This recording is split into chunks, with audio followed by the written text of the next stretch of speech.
The silver ships came on a Tuesday morning. Remembered it clearly because she had been eating breakfast with her father when the sky turned dark. At first, she thought it was a storm. Then she looked out the window and saw the ships, hundreds of them, thousands of them, blocking out the sun like a metal blanket covering the world. Her father had grabbed her hand and pulled her to the basement. They watched the news on a small television as the world ended. Missiles flew up and exploded against invisible shields. Fighter jets fell from the sky like broken toys. Nuclear weapons detonated harmlessly in the upper atmosphere, their fire swallowed by technology humanity could not understand. They had arrived. They were tall, 8 feet at least, with skin that looked like polished bronze and eyes that glowed with pale light. They moved with the confidence of creatures who had never known defeat. Their armor was beautiful and terrible, designed not just for war but for display. They wanted humanity to see them. They wanted humanity to feel small. The war lasted 7 days. On the 8th day, every government on Earth surrendered. His father did not surrender. He was a martial arts instructor, a man who had dedicated his life to teaching people how to defend themselves. When soldiers came to their neighborhood to collect humans for the work camps, he stood in front of his students and refused to move. Watched from behind a broken wall as they killed him. She watched as he fought with his bare hands against armored giants with energy weapons. He managed to hurt one of them, a single cut across the face from a piece of broken glass, before they shot him down. The soldier he had cut touched his own face and stared at the blood on his fingers. He looked confused, as if he could not understand how a human had managed to wound him. That confusion stayed with. It became the seed of something dangerous. 5 years passed. Earth changed. The divided humanity into castes. Workers went to mines and factories. Servants cleaned homes and ships. The pretty ones were taken to pleasure houses, and nobody spoke about what happened there. Children were tested and sorted. The smart ones were sent to special facilities where they learned to serve the empire. The others were put to work as soon as they could walk. Seoul became a ruin. They did not care about human cities. They built their own structures, tall spires of black glass and silver metal that rose above the rubble like fingers pointing at the sky. Human survivors lived in the spaces between, in collapsed buildings and underground tunnels, in the cracks that the conquerors did not bother to fill. Lived in those cracks. She had survived by fighting. Before the invasion, she had earned money in underground matches, illegal bare-knuckle fights in warehouse basements where men bet on blood. It was not a noble life, but it had taught her things that mattered now. How to take pain. How to keep moving when her body wanted to stop. How to find the weakness in an enemy and exploit it without mercy. After the invasion, those skills became something else. She became a ghost. The patrols learned to fear certain parts of the city. Soldiers would enter the ruins and not come out. Their bodies would be found days later, stripped of weapons and armor, killed by methods that seemed almost primitive. Broken necks, crushed throats, blades made from sharpened metal scraps. They did not understand. Their technology was so advanced that they had forgotten how to fight with their hands. They relied on shields and weapons and armor. When those things failed, they were helpless. Was not alone in her fight. She had found others, people who refused to accept the new world. Was a former army sergeant. He was 40 years old with a face full of scars and hands that never shook. He had watched his entire unit die in the first hours of the invasion, cut down by weapons they could not see. He had survived by hiding under the bodies of his friends. That experience had broken something inside him, but it had also made him hard in a way that was useful now. Was 63 years old. Before the invasion, she had been a chemistry professor at a university that no longer existed. Now she made bombs from cleaning supplies and medicine and anything else she could find. Her hands were steady when she worked with explosives, even though they shook when she tried to eat. She had lost her husband and 2 sons in the first year. She did not talk about them. was the youngest, only 19. She had been 14 when they came.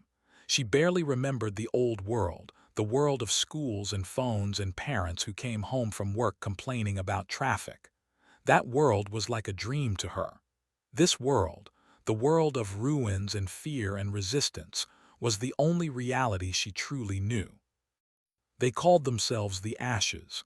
It was a name without hope, without glory. They did not expect to win. They did not expect to survive. They only expected to keep fighting until they could not fight anymore. Their base was a collapsed subway station deep beneath the city. They rarely came underground. They did not like the darkness, the narrow spaces, the feeling of being enclosed. It was one of their few weaknesses, and the Ashes exploited it. Trained the others when she could. She taught them what her father had taught her, how to move, how to strike, how to use an enemy's strength against them. She was not a gentle teacher. She could not afford to be. Gentle people died quickly in this world. At night, she would climb to the surface and watch the ships drift across the sky. She would think about her father, about the confused look on that soldier's face when he saw his own blood. She would think about what it meant that a human had hurt one of them, even for a moment. They believed they were gods. They had conquered 200 worlds. They had never met a species that could challenge them. They looked at humans and saw insects, small, weak, short-lived creatures not worth the effort of hatred. But insects could sting. Had spent 5 years learning how to sting. She had killed 17 soldiers with her own hands. Each kill taught her something new about how they moved, how they thought, where they were weak. She was not ready to change the world. She was not ready to start a revolution. She was just a woman living in the ruins, fighting because she did not know how to stop. But change was coming, and it would arrive in the form of a prince. The ship that carried Prince was larger than any vessel that had come to Earth before. It descended through the clouds like a falling moon, silver and gold and terrible in its beauty. The humans who saw it stopped whatever they were doing and stared. Even after 5 years of occupation, they had never seen anything so magnificent or so frightening. Stood at the viewing window of his personal chamber and looked down at the planet below. He felt nothing but disgust. Earth was ugly. Its cities were primitive collections of concrete and glass, now mostly destroyed. Its people were small and fragile, living for barely 100 years before their bodies failed them. Their technology was laughable. They had only just learned to leave their own planet when the Empire found them. They were like children playing with sticks while adults built starships. Was young by the standards of his people. He had lived for only 300 years, a fraction of the he could expect. His father, the High Emperor, had ruled for over 2,000 years and showed no signs of stopping. Was the third son, far from the throne, sent to Earth as a test of his abilities. He intended to pass that test quickly and return to the core worlds where he belonged. The prince had studied the reports on Earth during his journey. The conquest had been easy, 7 days to break their militaries, another month to establish control.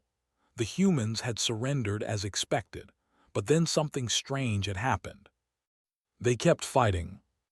Not in any organized way, not with armies or governments, but in small groups in dark corners in the ruins of their cities. They attacked patrols. They sabotaged equipment. They killed soldiers and vanished before anyone could catch them. No conquered species had ever done this before. When they defeated a world, that world accepted defeat. It was the natural order. The strong ruled and the weak served. This was the truth of the universe. But humans did not seem to understand this truth. Found it irritating, like an insect that refused to be crushed no matter how many times you stepped on it. The logical solution was to step harder. He announced his first decree on the day of his arrival, a public execution in the central plaza of Seoul. 50 humans who had been suspected of helping the resistance would be put to death. Their families would watch. The entire population of the city would be required to attend. The message was simple: Fight, and everyone you love will die. Expected this to end the resistance quickly. Fear was a powerful tool. His people had used it for thousands of years. Deep beneath the city, received news of the execution from. The girl had run for 3 hours through the underground tunnels, her lungs burning, her legs shaking. She burst into the Ash's hideout with tears on her face and words spilling out faster than anyone could follow. 50 people, families, children, scheduled to die at dawn in 3 days. The room went silent. Was the first to speak. His voice was flat, the voice of a soldier who had seen too much death to feel it anymore. He said they could not save them. They were 4 people with stolen weapons and homemade bombs. The plaza would be surrounded by hundreds of soldiers. They would die, and the 50 prisoners would still be executed. Agreed, she was practical about death. She had to be. If they threw their lives away on an impossible rescue, there would be no one left to keep fighting. The resistance in Seoul would end. Everything they had built would be gone. Said nothing. She just cried quietly in the corner, thinking about the children who would die because adults could not protect them. Listened to all of this. She watched her friends debate the mathematics of survival, the calculations of acceptable loss. She understood their logic. They were right. A rescue was impossible. But she could not stop thinking about her father. He had known he would die when he stood against those soldiers. He had known he could not win. But he had fought anyway because some things mattered more than survival. Some things were worth dying for. Spoke, she said they would not try to save the prisoners. She said they would do something else instead, something that would matter. They would kill the prince.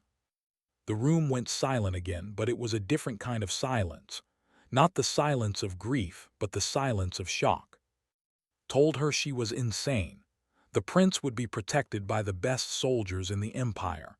He would have personal shields, bodyguards, weapons that could kill from a distance. Getting close to him would be impossible. Killing him would be suicide. Agreed, it would be suicide. She would probably die.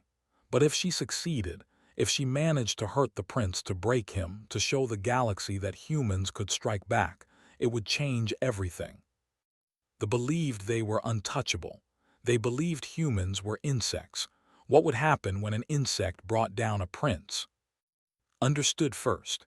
She was old enough to know that wars were not won by armies alone. They were won by stories, by symbols, by moments that changed how people thought about what was possible. A human killing a soldier was a minor inconvenience. A human breaking a prince would be a legend. Said she could help. She had been working on something, a device that could disrupt shields for a few seconds. She had never had a reason to finish it. Now she did. Argued for another hour. He talked about tactics, about odds, about the foolishness of sacrifice without strategic gain. But eventually he stopped arguing. He had been a soldier once. He understood that sometimes the mission was more important than the soldier. He said he would help plan the attack. He would not let die for nothing. Stopped crying. She looked at with something new in her eyes, not hope exactly, but something close to it. She said she would map the plaza. She would find a way in. They had 3 days to plan the impossible. Spent that night alone on the surface, watching the prince's ship hang in the sky like a second moon. She thought about what she was going to do. She thought about fear and pain and death. She was not afraid to die. She had accepted death years ago, the day she watched her father fall. What she feared was dying without meaning, without purpose, without leaving any mark on the world. She would not let that happen. In 3 days, she would fight a prince of the empire. She would probably lose, but she would make sure he remembered her for the rest of his long, long life. Some prices were worth paying. The next 3 days passed in a blur of preparation and fear. Worked without sleep. Her small workshop in the corner of the subway station was filled with stolen parts, salvaged electronics, and chemicals that smelled dangerous. She had been building the shield disruptor for 2 years, piece by piece. never knowing if it would work. Now she had to finish it in 72 hours. The theory was simple. Shields operated on a specific frequency of energy. If you could generate a pulse on the opposite frequency, the shields would cancel out for a few seconds, like noise-canceling headphones but for force fields. The practice was much harder. Had to calibrate the device using fragments of technology that had collected from dead soldiers over the years. Each fragment was slightly different. Each calibration was a guess. If she got it wrong, the pulse would do nothing and would die facing an enemy she could not touch. Did not tell the others about her doubts. She just worked. Focused on weapons. He had contacts in other resistance cells, people who had managed to steal equipment and hide it from the occupation forces. He called in every favor he had ever earned. The best weapon he found was a knife with an edge only a few atoms thick. It could cut through almost anything: armor, bone, metal. It was designed for close combat, which the rarely engaged in. They preferred to kill from a distance. That preference was their weakness. Also secured 2 human pistols with armor-piercing rounds. They would not penetrate shields, but if the device worked, they might penetrate skin. He also found a shock baton that could deliver enough electricity to stun a human. Whether it would affect was unknown. These were not good weapons. They were what was available, would have to make them enough. Spent her time in the city, moving through crowds of workers and servants, listening and watching. She mapped the plaza where the execution would take place. She counted guards. She timed patrol rotations. She found the gaps in the security, the moments and places where someone might slip through unseen. The plaza was a large open square surrounded by ruined buildings. They had constructed a raised platform in the center where the executions would take place. Behind the platform was a temporary structure where Prince would sit and watch. The platform was connected to the old subway system. Maintenance tunnels ran beneath the plaza, designed for workers to access pipes and cables. Most of these tunnels had collapsed during the invasion, but found one that was still passable. It emerged beneath the execution platform, just 20 meters from where the prince would be sitting. 20 meters was not much. A person could cover that distance in a few seconds, but those seconds would be filled with guards, weapons, and the prince himself, a warrior trained in combat for 300 years. Brought her map back to the hideout and spread it on the floor. She explained what she had found. The tunnel, the distance, the guards. She did not say whether she thought the plan could work. She did not know. Studied the map for hours. She memorized every detail, every corner, every shadow, every step she would need to take. She closed her eyes and walked through the attack in her mind, again and again, until she could see it clearly. She would emerge from the tunnel at the moment's device fired. The guards' shields would fail. She would have 3 seconds, maybe 4. In that time, she would need to cross 20 meters, fight through at least 2 guards, and reach the prince. Then she would have to beat him. This was the part that worried her most. They were physically superior to humans in almost every way. They were stronger, faster, and more durable. Their reflexes were sharper. Their bones were harder to break. A warrior could kill a human with a single blow, but had killed 17 of them. She knew their weaknesses. They relied too much on their technology. When their shields and weapons worked, they were unstoppable. When those things failed, they often panicked. They were not used to being vulnerable. They did not know how to fight when the odds were even. They were also arrogant. They assumed humans could not hurt them. This made them careless. They left openings that a more cautious fighter would protect. And they were slow to adapt. Their combat training had not changed in centuries. They practiced the same techniques their ancestors had used, refined but never reinvented. They had never faced an enemy who fought like a human, wild, unpredictable, willing to accept damage in order to deliver it. Had spent her whole life fighting like that. She had broken bones and kept swinging. She had taken hits that should have knocked her down and used them to get closer. She fought like someone who did not care about survival, because usually she did not. That was her advantage. The prince would expect her to fight to live. She would fight to hurt him even if it killed her. The night before the execution, the Ashes gathered in their hideout for a final meeting. Presented the finished device. It was small, about the size of a fist, with a single button to activate it. She explained that it would fire automatically when pressed the button, creating a pulse that would last for approximately 4 seconds. She could not guarantee more than that. Handed the weapons. There was light in her hand, almost weightless. The pistols were heavy and familiar. The shock baton felt like a toy, but she took it anyway. Every tool might matter. Gave a map of the tunnel route, marked with notes about where to turn and where to be careful of unstable ground. She had walked the route 3 times herself to make sure it was safe. Then there was nothing left to say. Embraced, a rare gesture from a man who usually kept his distance. He told her that whatever happened tomorrow, she had already done more than anyone could ask. She had given them hope. Pressed a small photograph into his hand. It was a picture of her family, her husband and sons, smiling in front of their house in the old world. She told to carry them with her. They would want to see this. Just cried. She was young enough to still believe that crying could change things. Looked at each of them.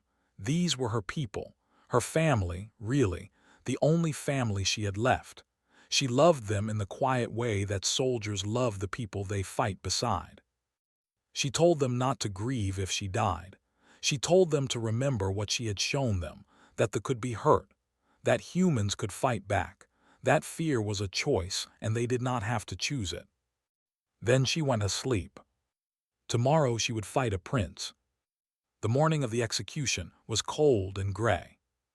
Woke before dawn and made her way through the tunnels alone. She carried the weapons had given her, the device had built, and the photograph of a family she had never known. She moved in silence, her footsteps soft against the cracked concrete. Above her she could hear the sounds of the city waking. Announcements blared through speakers, ordering all humans to the plaza. Boots marched in the streets. Children cried as their parents pulled them along, forced to witness death as a lesson in obedience. Reached the maintenance tunnel beneath the plaza. It was dark and narrow, barely wide enough for her shoulders. She had to crawl on her hands and knees through mud and debris, feeling her way forward in the blackness. The tunnel seemed to go on forever. Time lost meaning in the dark. Focused on her breathing, on the feel of stone beneath her palms, on the distant sounds of the crowd gathering above. Finally, she reached the end, a rusted metal grate that opened beneath the execution platform. She could see light filtering through the gaps.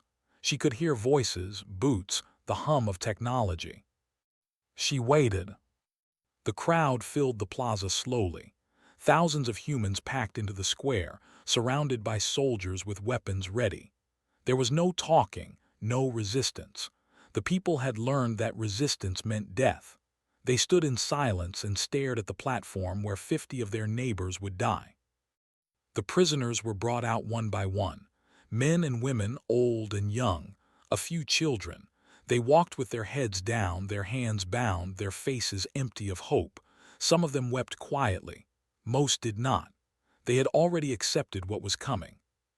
Prince arrived last. He walked to his throne on the elevated platform behind the execution stage. His armor was gold and silver, polished to a mirror shine. His face was beautiful and cold, the face of a creature that had never known suffering. He sat down and looked out at the crowd with the boredom of a god watching insects. Watched him through the gaps in the grate. She studied his movements, his posture, the way he held himself. She memorized the position of his guards, 6 of them, arranged in a half-circle around the throne. She noted the distance, the angles, the obstacles between her and her target. 20 meters, 6 guards, 1 prince. 4 seconds. The first prisoner was brought to the execution block. A young man, barely 20 years old. His crime was unknown. Perhaps he had given food to the resistance, or spoken against the occupation, or simply been in the wrong place at the wrong time. It did not matter. They did not need reasons. The executioner raised his blade, pressed the button on his device. The effect was immediate. Every light in the plaza flickered and died. The shields around the soldiers sparked and vanished. Communication devices went silent. For one precious moment, the conquerors were as vulnerable as the conquered. Exploded from the tunnel.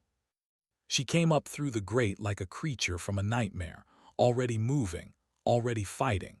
The first guard turned toward her too slowly. Her opened his throat before he could raise his weapon. The second guard managed to fire, but his shot went wide as she ducked under his arm and drove the blade into his chest. 3 seconds left. She was running now, sprinting across the platform toward the prince's throne. 2 more guards stepped into her path. She shot one with the pistol. The bullet punched through his armor and he fell back, clutching his stomach in disbelief. The other guard swung at her with an armored fist.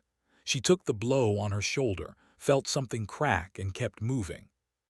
2 seconds left. Rose from his throne. His beautiful face showed something it had probably never shown before: shock. He was not afraid yet. He had lived for 300 years and never learned to fear. But he was confused, uncertain, thrown off balance by the impossibility of what was happening. A human was attacking him. A small, fragile, short-lived creature was attacking a prince of the empire. 1 second left. The last 2 guards moved to intercept her, dropped to the ground, sliding beneath their grasping hands, and came up directly in front of the prince. She was inside his reach now, too close for weapons, too close for shields to matter even if they came back online. 0 seconds.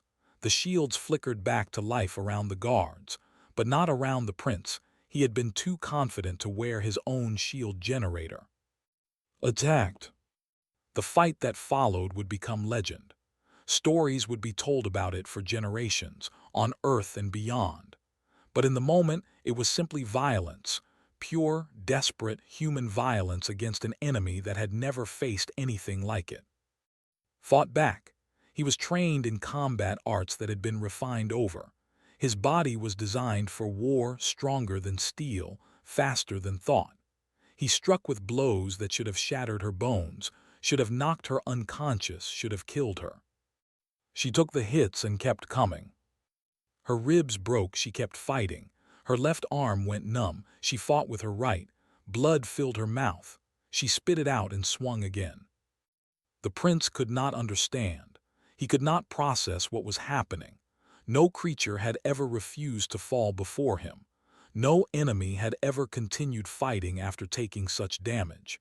His training had not prepared him for an opponent who did not care about survival. Cared about one thing only: hurting him. She let him hit her to get closer. She accepted wounds to create openings. She fought like she was already dead because in her mind she was. She had died 5 years ago, watching her father fall. Everything since then had just been waiting. Now she was done waiting. She found her moment.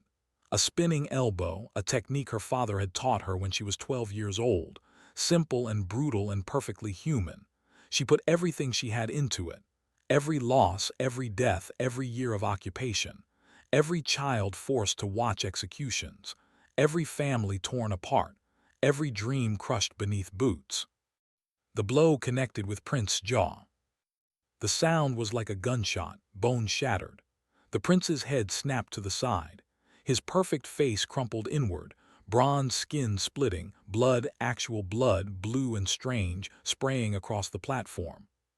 Fell. He did not fall gracefully.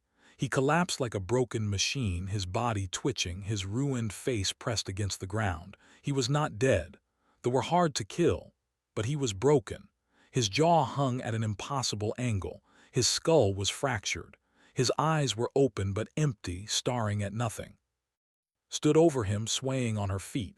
Her body was failing, too much damage, too much blood lost, too much pain. She could hear shouting, running, the sound of weapons powering up. The guards were coming. The soldiers were coming. She had seconds to live, maybe less. She looked down at the prince and smiled. She had done it. She had broken him, and he would remember her face for the rest of his long, long life. The first energy blast hit her in the back. She fell forward, her vision going dark. The second blast never came. Someone was shouting orders, something about taking her alive, but did not care anymore. She had already won. Prince survived. The finest physicians in the Empire were brought to Earth within hours of the attack.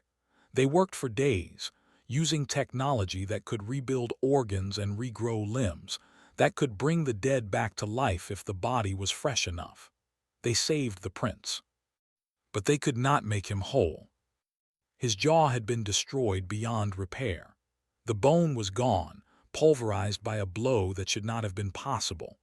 They rebuilt it with metal and synthetic tissue, a framework that let him eat and speak. But he would never look the same. The right side of his face was a ruin of scars and artificial skin, a constant reminder of what had been done to him. The physicians installed a feeding tube directly into his stomach. The prince's new jaw could not chew. He would spend the rest of his life, centuries, perhaps, drinking his meals through a machine. And every time he looked in a mirror, he would see the mark a human woman had left on him. They responded to the attack with fury.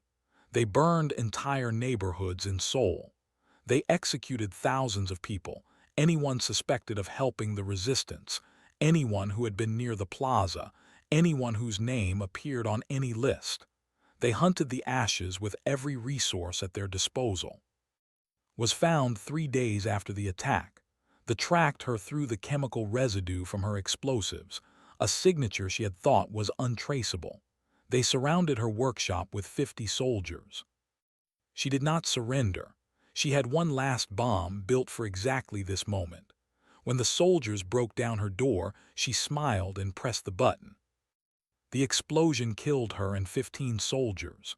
It also destroyed the workshop and everything in it, the formulas, the designs, the knowledge she had gathered over years of resistance. She took it all with her. Lasted a week longer. He was captured trying to extract another resistance cell from a building surrounded by forces. He had killed 4 soldiers before they brought him down with energy weapons set to stun. They interrogated him for days. They used methods that had broken every species in the galaxy. Drugs that burned through the mind like acid. Machines that turned pain into an art form. Techniques refined over of conquest. Did not break. He did not give them a single name, a single location, a single piece of useful information. He laughed at them between screams. He spit blood in their faces and told them they were already dead, they just did not know it yet. When they finally killed him, he was still laughing. Escaped. She was young and small and knew the tunnels beneath the city better than anyone. When they came for the ashes, she ran. She ran through darkness and collapsed passages, through flooded chambers and forgotten spaces. She ran until her lungs burned and her legs gave out, and then she kept crawling. She emerged in a different part of the city, far from anything they were watching. She found other resistance fighters, people she had only heard of, cells she had never contacted directly. She told them what had happened. She told them about. The story spread faster than any message could travel.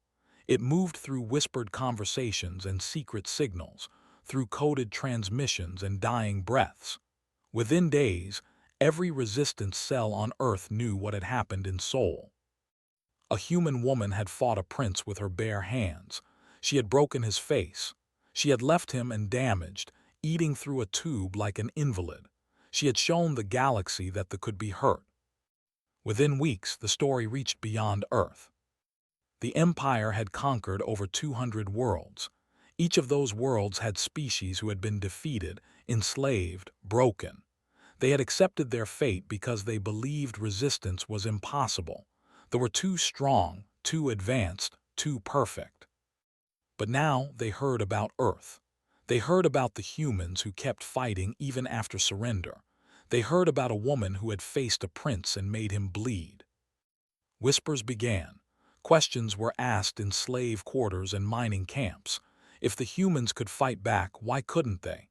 If one woman could break a prince, what could a million do? They noticed. They had ruled their empire for 10,000 years. They knew how to recognize the early signs of rebellion. And for the first time in centuries, they saw those signs appearing on multiple worlds at once. Emperor, the High Emperor, father of the broken prince, called his son back to the core worlds. The official reason was medical treatment. The real reason was that the prince had become a symbol of vulnerability. Every moment he spent on Earth reminded the galaxy that they could be hurt. With the prince gone, the occupation of Earth changed. Fewer resources were allocated. Fewer ships patrolled the skies. They had other concerns now: unrest on distant worlds, questions that needed answering, fires that needed to be extinguished before they spread. Earth was not free. The occupation continued. People still suffered and died under rule. But something was different now. The humans stood a little. They looked at their conquerors with something other than fear. They whispered stories to their children, stories about a woman named who had fought a prince and won. And what about herself? No one knew for certain what happened to her. Some said she died on the platform, killed by weapons seconds after she broke the prince. Others said she was captured, taken to a prison ship for interrogation and execution. A few claimed she had escaped somehow, that she was still out there in the ruins, still fighting, still refusing to kneel. Believed she was alive. She had to believe it, because if could survive, if one person could take everything they could throw at her and keep going, then maybe survival was possible for all of them. Years passed. The occupation continued, but so did the resistance. New leaders emerged. New cells formed. New fighters learned the techniques that had taught, the lessons her father had passed down. They struck from the shadows and vanished into the ruins. They made the pay for every day they stayed on Earth. And sometimes, when the night was dark and the patrols were quiet, people claimed to see a figure moving through the rubble. A woman, they said, and broken but still standing, still fighting. They called her the ghost of soul. They said she could not be killed because she had already died and come back. They said she would fight until every was driven from Earth, or until the planet itself was destroyed. It was probably just a legend, a story people told themselves to feel brave. But they never quite managed to crush the resistance. They never quite managed to break the human spirit. And every time they thought they had won, something would happen. A patrol ambushed, a supply depot burned, a message scrawled on a wall in human blood. The message was always the same, two words that had become the rallying cry of Earth's resistance. Remember. They had conquered 200 worlds. They had ruled the galaxy for 10,000 years. They had believed themselves gods. But they had never met anything like humanity. They had never met a species that refused to stop fighting. That took their defeats and turned them into motivation. That looked at impossible odds and attacked anyway. That produced people who would rather die standing than live on their knees. They had come to Earth expecting easy conquest. Instead, they had found something that scared them. They had found humanity. And humanity would not be broken.